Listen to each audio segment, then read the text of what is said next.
पहलगाम हमले के 21 दिन बाद आज कश्मीर में पहला एनकाउंटर शुरू हुआ है और इस एनकाउंटर में सुरक्षा बलों ने एक लश्कर तोयबा आतंकी को मार गिराया है। अभी एनकाउंटर चल रहा है, 2 और आतंकी फंसे हुए हैं। नमस्कार, आप देख रहे हैं द न्यूज रूम 24 आवर्स। मेरा नाम है दीपक खजूरिया। मेरे साथ कुछ ही देर में जुड़ेंगे मेरे सीनियर सहयोगी पवन शर्मा जी। और बड़ी बात यह है कि ऑपरेशन सिंदूर जो भारत ने लॉन्च किया था पाकिस्तान में चल रहे आतंकी कैंप्स को ध्वस्त करने के लिए, आखिर उनका खात्मा करने के बाद अब जो हमारे अंदर यहाँ आतंकी हैं उनका खात्मा भी जरूरी है। और इसी के लिए शोपियां, दक्षिण कश्मीर का एक जिला जिसके एक गांव में एनकाउंटर चल रहा है, जामवारी में एनकाउंटर में अभी तक जो जानकारी है, इसमें सेना, जम्मू कश्मीर पुलिस और अर्धसैनिक बल तीनों शामिल हैं। जॉइंट ऑपरेशन है। एक आतंकी को मारा गया है। अभी तक पुष्टि नहीं हुई कि ये कहाँ का है, स्थानीय आतंकी है या विदेशी पाकिस्तानी आतंकी है।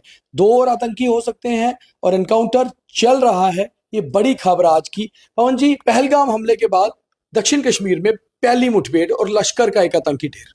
हाँ बिल्कुल, देखिए ये एक सफलता भी है कि एक आतंकी को मारा गया है। 3 आतंकी बताए जा रहे हैं घेरे में हैं। ये एक सूचना थी पुख्ता कि वहां पर कुछ मूवमेंट है और उसके बाद ये ट्रैप लगा था और उसमें वो आतंकी फंस गए।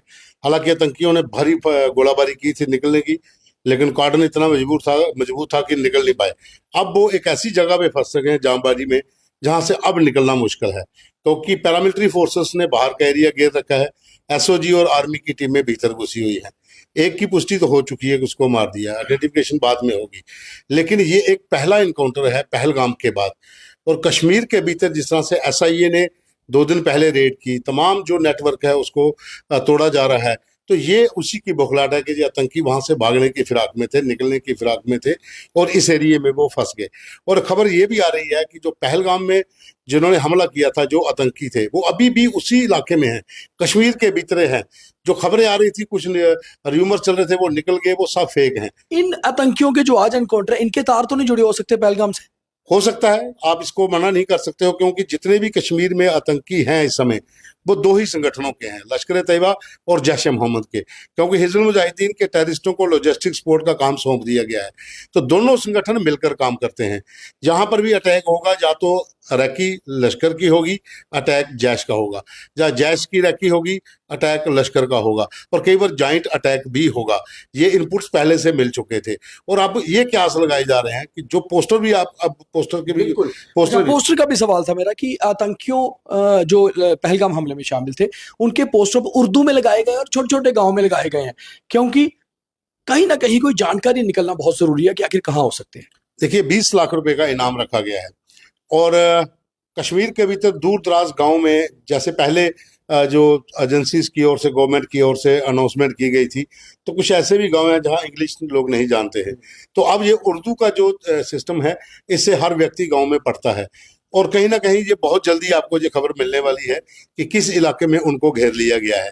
क्योंकि जिस इलाके में बैसरन वैली से जिस इलाके की तरफ वो भागे होंगे, जो बताया जा रहा है, वो पहाड़ी एरिया है, 20-22 किलोमीटर का एरिया है। उसके बाद 2-3 जगह पे डाइवर्ट हो सकते हैं, दक्षिण किश्तवाड़ की साइड या फिर कश्मीर की साइड ऊपर के हिस्सों में। तो कहीं ना कहीं ट्रैप लगेगा, वो भी मारे जाएंगे। लेकिन सुरक्षा बलों का कहना है कि इतना मजबूत कॉर्डन लग गया था 22 अप्रैल शाम के बाद कि वो कहीं ना कहीं साउथ कश्मीर से बाहर नहीं निकल सकते। हाँ, बाहर नहीं निकल सकते। जो खबरें आ रही थी वो निकल गए, कहीं पहुंच गए, ऐसा कुछ नहीं है। क्योंकि 3 टायर अगर कहे तो इस समय घेरा था। Paramilitary forces, Jammu Kashmir police, भारतीय सेना, चारों तरफ से नाकाबंदी है। और उसी का नतीजा ये भी है, ये लोग जो हैं, ये एसआईए की रेड के बाद इनकी इनपुट्स मिल चुकी थी और ये भागने की फिराक में थे और यहाँ जामबारी में आके गिर गए। 3 तो यहाँ पर हैं। अब इनमें से अगर कोई पकड़ा जाता है तो इन और भी डिटेल्स मिल सकती हैं, नहीं तो मुठभेड़ में तो मारा ही जाएगा, यहाँ से भी निकलना मुश्किल है। हाँ, बहुत जल्द पहलगाम की भी खबर मिलने वाली है। जो एजेंसीज के सूत्रों का कहना है कि वो कश्मीर के भीतर ही है। जो इन्होंने मुहिम शुरू की थी इनाम वाली, जो पोस्टर लगे हैं, उसके कुछ रिजल्ट भी अच्छे मिलने वाले हैं। तो बड़ी बात यह है कि पहलगाम आतंकी हमले के बाद दक्षिण कश्मीर में पहली मुठभेड़, इस मुठभेड़ में लश्कर ए तोयबा के एक आतंकी का मारा जाना, और लश्कर ने ही पहलगाम हमला भी करवाया था, जिम्मेवारी भी टीआरएफ ने ली थी। और उसके बाद जिस तरह 7 मई को ऑपरेशन सिंदूर हुआ, पाकिस्तान में घुसकर लश्कर का कैंप तबाह कर दिया गया, मुदीर के और बहावलपुर का, जहां से यूनिवर्सिटी है, जो स्कूल है, जहां से आतंकी तैयार करते हैं। मगर वहां वाले आतंकियों को तो मार दिया गया, कुछ यहां भी है, मगर यहां वाले भी बाहर नहीं निकल पाएंगे। सुरक्षा बलों ने इतना मजबूत कॉर्डन अब लगा रखा है, खासतौर पे साउथ कश्मीर में, और जितने भी आतंकी होंगे, OGW नेटवर्क होगा, सबको ध्वस्त किया जाएगा। कुछ इंफॉर्मेशन जैसे पवन जी बता रहे हैं, और मैंने पूछा भी कि तार जुड़े हो सकते हैं पहलगाम के साथ, तो यही चीज है कि पहलगाम के तार सिर्फ वो 4 आतंकियों में नहीं थे जिन्होंने हमला किया, बहुत लंबा नेटवर्क था, क्योंकि पवन जी रैकी भी हुई, उनको लॉजिस्टिक भी दिए गए, तो एक लंबी तारें जुड़ी होंगी, और अब सुरक्षा बल उन तारों को धीरे धीरे रूट्स को काटना शुरू कर रहे हैं। देखिए, कुछ ऐसी चीजें हैं जो ऑपरेशनल हैं, जो हम बता नहीं सकते, लेकिन जो इनपुट्स हैं और जो डिटेल हमारे पास है कि बहुत जल्दी एक अच्छी खबर मिलने वाली है लोगों को कि पहलगाम के जो गुनाहगार थे वो मारे गए हैं। क्योंकि जो ग्रुप आज घेरे में है, इस ग्रुप के कहीं ना कहीं तार उनके साथ जुड़े होंगे, क्योंकि लश्कर वहां पर, जैश जो है, जैसा मैंने पहले कहा, जैश सपोर्ट करेगा तो ये अटैक करेंगे, लश्कर अटैक करे, सपोर्ट करेगा तो जैश अटैक करेगा। तो कहीं ना कहीं इनके तार वहां पर है, क्योंकि उनमें से जो जिन्होंने अटैक किया था, उनमें से 1-2 जो टेररिस्ट था वो जैश के कैंपों में भी रह चुका है, और अभी बहुत कुछ है जो हम नहीं बता सकते। तो हमने अपने सिंदूर का बदला पाकिस्तानी आतंकियों के खून से तो ले लिया, अभी आखिरी जो एक बदला है ना, वो है जिन्होंने किया था उनको मारना। देखिए, वहां पर तो नर्सरी है, वो उनका ट्रेडिंग वो तो ध्वस्त होगी। अब वहां पर ये लोग दोबारा से अपना काम शुरू करेंगे, उसमें समय लगेगा।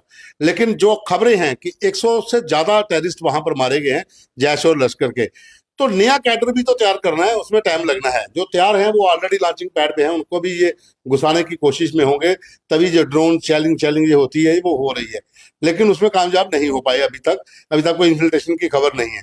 लेकिन हो सकता है कुछ लोग जो ऑलरेडी ट्रेंड हैं वो आ जाएं, लेकिन नया कैडर खड़ा करने में टाइम लगेगा, और यहाँ पर जो लोग हैं अब इनका कम्युनिकेशन पीछे से कटेगा। अच्छा पवन जी, एक और चीज बहुत अहम सवाल है कि जैसे कश्मीर में पहली बार हुआ है कि आतंकियों के पोस्टर गांव-गांव में लगे हैं, इससे पहले तो पोस्टर लगने ही नहीं देते थे लोग। अब एक चीज बड़ी अच्छी हुई, कम से कम सुरक्षा बलों को ये लग रहा है अब हमारा जो सोर्सिंग है आम कश्मीरी में, यकीन और सोर्सिंग वो बढ़ रही है, और यही आतंकियों के खात्मे का कारण भी बनेगी। और उसकी वजह भी है, क्योंकि इस बार जो चोट हुई है, निर्दोष लोग जो हैं 26 तो मारे गए हैं, लेकिन आम कश्मीरी को लगता है कि मेरी रोजी रोटी पे चोट हुई है। इंसानियत की भी बात करते हैं, इसमें ऐसा कोई शक नहीं है कि कश्मीरी जो है इंसानियत के लिए भी बात करता है, लेकिन सबसे ज्यादा उनको ये खतरा है कि अगर इसी तरह का कोई और इंसिडेंट हो गया तो कश्मीर ड्राई हो जाएगा, कोई टूरिस्ट नहीं आएगा, रोजी रोटी के लाले बढ़ जाएंगे। हजारों करोड़ों का लोन जो है कश्मीरियों के सर पर है, जो बैंकों से है, वो कैसे किस्तें देनी है। जो बिजनेसमैन है वो पूरी तरह से अब ठप हो चुका है ही नहीं। पहलगाम में अगर आप देखें 1-2 दिन में, तो वहां दुकानदार जो कह रहे हैं कि अब तो बोनी भी नहीं होती। तो ये जो डेंट पड़ा है टूरिज्म के ऊपर, जो लोगों की रोजी रोटी पर, वो अब सोर्सिंग का काम करेंगे, गांव-गांव में पोस्टर जो लगाने का है, क्योंकि आम कश्मीरी भी चाहता है कि बाकी जो मर्जी हो, ये वाले जल्दी मारे जाए, क्योंकि इन्होंने एक तो निर्दोष लोगों को मारा है और साथ में धर्म पूछ के मारा है। इससे क्या होता है कि आप एक कम्युनिटी के ऊपर दब्बा लगा के जा रहे हो, यहाँ पर आप हिंदू मुस्लिम के बीच में खाई पैदा करने की कोशिश कर रहे हो। वो चीज लोगों को बहुत ज्यादा उनसे गुस्सा है, और दूसरा गुस्सा सबसे ज्यादा ये है कि आपका टूरिज्म चौपट हो चुका। तो बड़ी बात यह है कि पहलगाम हमले के बाद पहली मुठभेड़ कश्मीर में, एक लश्कर आतंकी मारा गया, 2 आतंकी अभी एनकाउंटर में फंसे हुए हैं, और बड़ी चीज है, जहां से जानकारी पहले आतंकियों को जाती थी सुरक्षा बलों की, अब सुरक्षा बलों को जानकारी मिलेगी आतंकियों की, और ऐसे ही ऑपरेशन सिंदूर आगे बढ़ेगा, और हम पाकिस्तान में ही नहीं, अपने भीतर जो आतंकी हैं उनको भी बहुत जल्द मार गिराएंगे। बहुत धन्यवाद।